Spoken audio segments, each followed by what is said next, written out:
Servus, hier ist wieder die Bavaria Selection. Ich bin der Roman und ich mache heute für euch einen Eintopf. Ein Pichelsteiner habe ich mir heute gedacht. Dafür habe ich Rindergulasch gekauft beim Metzger und dann haben wir noch einen Schweinebauch und dann brauchen wir noch jede Menge Gemüse, was wir so im Kühlschrank gegeben haben. Ein Lauch auf jeden Fall. Wir brauchen gelbe Rüben, Kartoffeln. Zwiebel habe ich noch hier. Dann ein Sellerie. Ja, das sind so die Gemüsesachen, die man eigentlich so zu Hause hat. Dann brauche ich noch eine Brühe zum Aufgießen. Statt einem Brühwürfel nehme ich jetzt lieber die Kraftbrühe vom Ammersee, weil die richtig gut ist. Und ansonsten brauche ich noch Gewürze und dazu kommen wir gleich.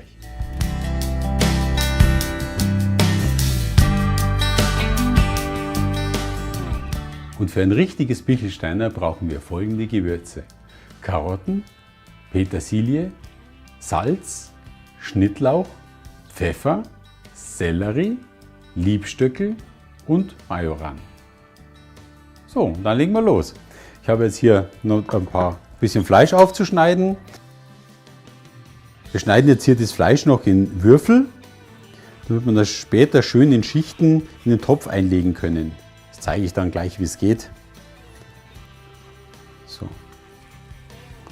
Also ich habe jetzt hier dieses Wammerl, das Bauchfleisch, mit Schwarte geschnitten und das gebe ich auch so rein.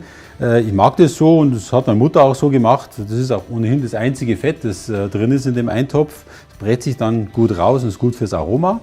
Wer das allerdings nicht mag, kann die Schwarte natürlich wegschneiden, das ist kein Thema.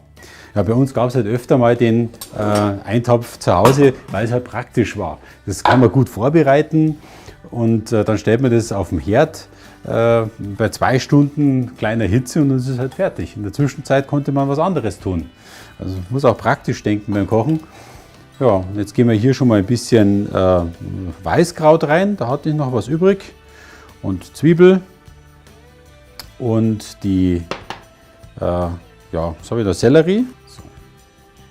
Ja, und jetzt kommt in Schichten das ganze Gemüse und das Fleisch rein. Wir fangen an mit einer Schicht Kartoffeln. So, die Kartoffelschicht machen wir jetzt hier fertig und dann kommt gleich die Rindfleischschicht. Und die haben wir schon hier. So, kommt das Rindfleisch. Und da kommt also auf die Fleischschicht nochmal Salz und Pfeffer drauf, bevor es mit der nächsten Schicht weitergeht. Und als nächstes kommt dann gleich der Lauch. Den haben wir hier. Wir können auch einfach so ein bisschen verteilen drauf, das geht etwas schneller. Dann kommen die Karotten. Und die nächste Schicht, die drauf kommt, ist dann der Schweinebauch. So, und den werden wir dann auch zum Schluss nochmal würzen. Ein bisschen mit Pfeffer und Salz. Ja, das geht ganz gut.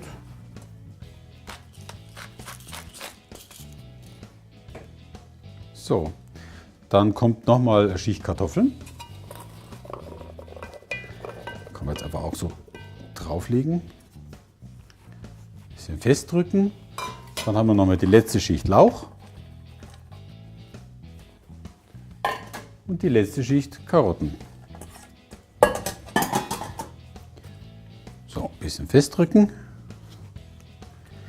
So, dann ist es grundsätzlich mal fertig. Wir brauchen jetzt nur noch Kraftbrühe und unsere Gewürze, die wir in der Gewürzmischung zusammengefasst haben. Und das kommt da jetzt rein zum Aufgießen. Da habe ich wirklich 2 Top-Produkte, mit denen wird das auch was. Ja, also die Kraftbrühe ist jetzt hier vom Ammersee. Und die wird wirklich mit Liebe gemacht, über Holzfeuer, mit Osmosewasser, damit die sehr viele Inhaltsstoffe aufnimmt. Und ist dafür ein sehr wertvolles Produkt. Und bei den Gewürzen haben wir ausschließlich Bio-Qualität.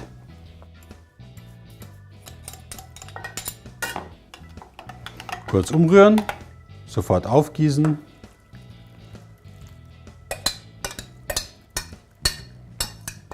So, die letzte Brühe. Dann kommt der Deckel drauf und wir sind fertig. Jetzt kommt der Topf eigentlich nur noch auf den Herd. Dann 2 Stunden bei niedriger Hitze köcheln lassen und dann wünsche ich einen guten Appetit.